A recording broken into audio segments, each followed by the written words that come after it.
안녕하십니까? 진리의 기초를 다시 세우며 전하는 데니얼 곽 전도사입니다. 우리는 지난 시간까지 진리와 거짓을 구별하는 4가지 기준을 살펴보았습니다. 이제 제2강이 대미를 장식하며 우리가 반드시 붙들어야 할 가장 강력하고도 최종적인 3가지 기준, 5번째 기준에서 7번째 기준까지를 선포하고자 합니다. 오늘 이 시간을 통해 여러분은 진짜 복음이 어디서, 언제, 어떻게 시작되었는지 그 실체를 마주하게 될 것입니다. 1. 5번째 기준, 단번에 주어진 복음, 핫박스의 원리. 진리와 거짓을 나누는 5번째 기준은 바로 단번성입니다. 진리는 시대에 따라 업그레이드되는 컴퓨터 소프트웨어나 수정판이 아닙니다. 유다서 1장 3절을 보십시오. 성도에게 단번에 주신 믿음의 도를 위하여 힘써 싸우라. 여기서 단번에라는 말의 헬라어 어원은 핫박스로 한 번 또는 단번이라는 뜻입니다. 그러나 핫박스는 단순히 회수가 한 번이라는 뜻이 아닙니다. 다시는 되풀이할 필요가 없거나 되풀이될 수 없는 유일무이한 사건을 말합니다. 히브리서 9장 28절이 이 단어의 의미를 분명하게 보여줍니다. 이와 같이 그리스도도 많은 사람의 죄를 담당하시려고 단번에 들이신 바 되셨고 그리스도께서 죄를 담당하시려고 핫박스 곧 단번에 들여지셨습니다. 주님의 십자가는 단 한 번으로 영원히 충분했습니다. 복음도 마찬가지입니다. 마태복음 13장의 좋은 씨 비유를 기억하시나요? 이 씨는 단 한 번만 뿌려졌습니다. 주인은 씨를 보완하거나 나중에 더 좋은 씨를 뿌린 적이 없습니다. 처음 뿌려진 복음이 이미 완벽했기 때문입니다. 이 철학의 누룩과 사탄의 기만. 그렇다면 4세기 이후 왜 니케아나 칼케돈 공의회의 교리들이 등장했을까요? 그것은 진리의 보완이 아닙니다. 수정될 필요가 없는 핫박스의 복음에 불순물이 섞인 것입니다. 당시 교부들이 악의를 가지고 진리를 고의로 왜곡했다고 보진 않습니다. 다만 그들은 성령의 직접적인 계시보다 자신들이 배운 헬라 철학을 더 중시했습니다. 인간의 철학적 지식을 하나님의 지혜보다 앞세운 그 지적 교만의 틈을 타고 거짓의 아비 사탄 마귀가 철학적 용어라는 가면을 씌워 진리를 변질시킨 것입니다. 섞인 것은 철학이었으나 그 배후 실체는 사탄이었음을 우리는 직시해야 합니다. 이 분별의 실패가 결국 수많은 영혼을 파멸로 몰아넣었습니다. 3. 제육기준, 예루살렘에서 시작된 복음. 6번째 기준은 지리적 기원의 순수성입니다. 참된 복음은 반드시 예루살렘에서 시작된 것이어야 합니다. 내용만 같으면 어디서 전파되든 상관없지 않느냐고 묻는 분들이 계십니다. 하지만 성경은 그렇게 말하지 않습니다. 미가서 4장 2절은 여호와의 말씀이 예루살렘에서부터 나올 것이라 못 박았습니다. 예루살렘은 하나님의 성전이 허락된 유일한 땅입니다. 그 성전 터가 어디입니까? 아브라함이 이삭을 바쳤던 모리아 산입니다. 아브라함의 믿음이 확증된 그 장소가 복음의 기초가 된 것입니다. 예수님도 승천하시며 분명히 명령하셨습니다. 누가복음 24장 47절입니다. 죄사함을 받게 하는 회개가 예루살렘에서 시작하여 모든 족속에게 전파될 것이 기록되었으니. 4. 베드로의 천국 열쇠와 예루살렘의 권위. 진리의 물줄기는 예루살렘 마가 다락방에서 터져 나왔습니다.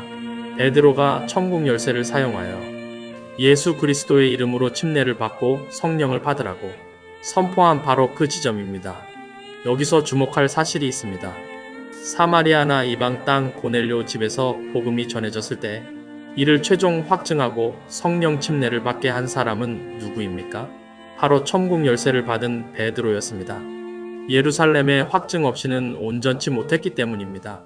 안디옥 교회에 율법을 지켜야 한다는 가짜 복음이 들어와 분쟁이 생겼을 때도 해결책은 하나였습니다. 바로 예루살렘 교회로 가는 것이었죠. 안디옥 교회는 진리의 분별을 위해 바울과 바나바 등을 예루살렘 교회로 보냈습니다. 베드로와 11 사도를 통해 시작된 첫 교회가 예루살렘 교회였기 때문입니다.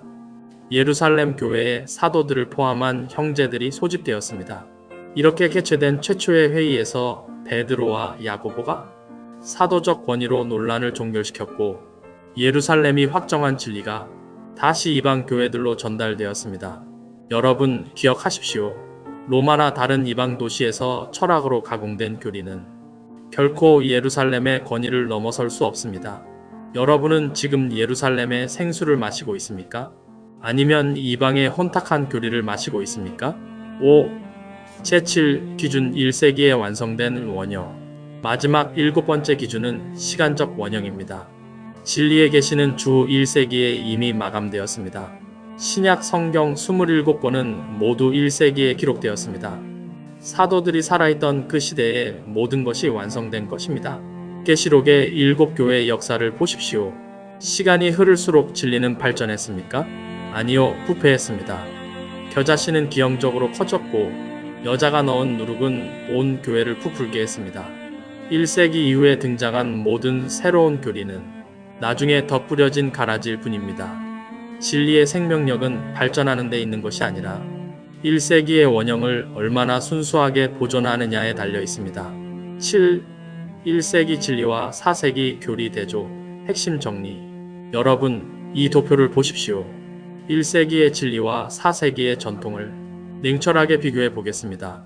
첫째, 하나님관입니다. 1세기는 홀로 하나이신 유일신을 믿었습니다. 하지만 4세기에 들어서며 인간의 철학이 섞인 새 인격의 위격 결합, 즉 삼위일체로 바뀌었습니다. 둘째, 구원의 관문인 침례 방식입니다. 사도들은 오직 주 예수 그리스도의 이름으로 물에 완전히 잠기는 침수를 행했습니다. 그러나 4세기 이후 이름이 아닌 성부성자 성령이라는 칭호만 부르며 물을 뿌리는 약식 세례로 변질되었습니다. 셋째, 성령의 증거입니다. 초대교회는 방언으로 확증되는 실제적인 성령 침례를 받았습니다.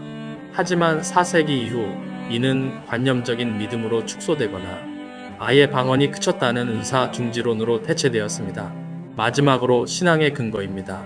우리 신앙의 터는 오직 사도들의 터와 기록된 성경 말씀이어야 합니다. 하지만 4세기 이후부터는 교회의 전통과 인간의 철학적 해석이 그 자리를 대신하게 되었습니다. 보십시오. 1세기 복음이 진리라면 4세기 이후 만들어진 교리는 거짓입니다. 반대로 4세기 이후의 것이 진리라면 1세기 사도들이 전파한 복음을 거짓이라고 말해야 합니다. 여러분은 사도들의 터 위에 서시겠습니까? 아니면 인간이 만든 교리적 전통 위에 서시겠습니까? 선택은 명확합니다. 8. 결론, 진리의 복음, 그 원형으로 돌아오라. 사랑하는 여러분, 우리는 지금 좋은 물고기와 나쁜 물고기가 뒤섞여 있는 마지막 시대를 살고 있습니다. 이제 우리에게 필요한 것은 화려하고 세련된 신학이 아닙니다. 예레미야 6장 16절은 말씀합니다. 너희는 옛적 길, 곧 선한 길이 어디인지 알아보고 그리로 가라. 사람의 철학이 섞이기 전, 사탄이 가라지를 뿌리기 전, 사도 베드로가 예루살렘에서 천국 열쇠로 열어젖혔던 그 순수한 복음으로 돌아오십시오. 1세기 예루살렘에서 초대교회에 의해 단번에 주어진 완전한 복음만이 여러분의 영혼을 살릴 유일한 생명줄입니다. 진리의 기초를 다시 세웁시다. 지금 바로 그 원형의 복음으로 돌아오십시오. 지금까지 진리의 기초를 다시 세우며 전하는 데니얼 꽉 전도사였습니다. 시청해 주셔서 감사합니다.